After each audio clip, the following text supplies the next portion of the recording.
गांव के गरीब किसान रामू की जिंदगी संघर्षों से भरी थी।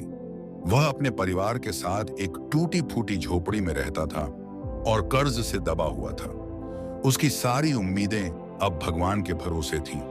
लेकिन एक रात उसे सपना आया कि उसके खेत में एक रहस्यमयी खजाना छिपा है। अगली सुबह रामू ने सपने में देखी जगह की खुदाई शुरू कर दी। कुछ ही देर बाद उसका फावड़ा किसी कठोर चीज से टकराया।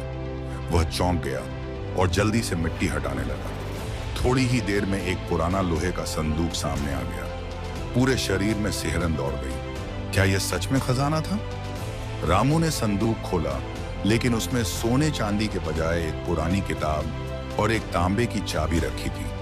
किताब के पहले पन्ने पर एक अजीब संदेश लिखा था, जो लालच करेगा वह विनाश पाएगा, जो सत्य के मार्ग पर चलेगा वह अमर होगा।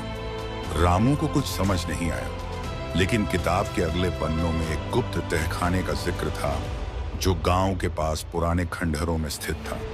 चाबी शायद उसी तहखाने को खोलने के लिए थी। उस रात रामू अपने दोस्त रघु को साथ लेकर उस खंडहर की ओर निकला। दोनों ने किताब में बताई जगह खोजी और वहां एक जंग लगा दरवाजा मिला। रामू ने कांपते हाथों से चाबी डाली और दरवाजा खोल दिया। अंदर अंधेरा था, लेकिन जैसे ही उन्होंने दिया जलाया, उनकी आंखें चौंधिया गईं। चारों तरफ सोने चांदी से भरे संदूक थे, लेकिन जैसे ही वे खजाने के करीब पहुंचे, अचानक चारों तरफ अजीब सी सरसराहट होने लगी। दीवारों पर छायाएं हिलने लगीं।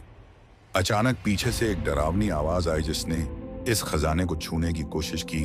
वह कभी जीवित नहीं बचा। रामू और रघु का खून जम गया। सामने एक विशाल छाया मूर्ति खड़ी थी, जो हवा में तैर रही थी। उसके लाल जलते हुए आंखें रामू को घूर रही थीं।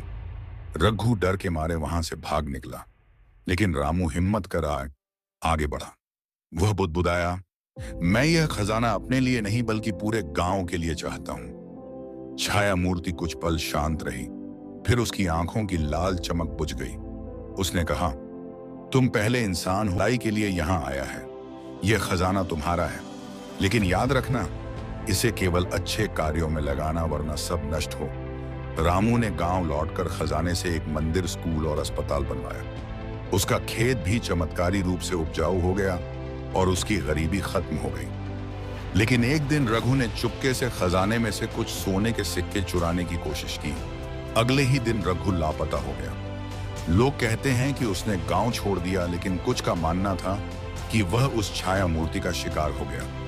रामू को अब समझ आ गया था कि यह खजाना सिर्फ उन्हीं के लिए था, जो सच्चे दिल से दूसरों की भलाई चाहते थे। उसने जिंदगी भर इस सीख को याद रखा और गांव में हमेशा अच्छाई का दीप जलता रहा।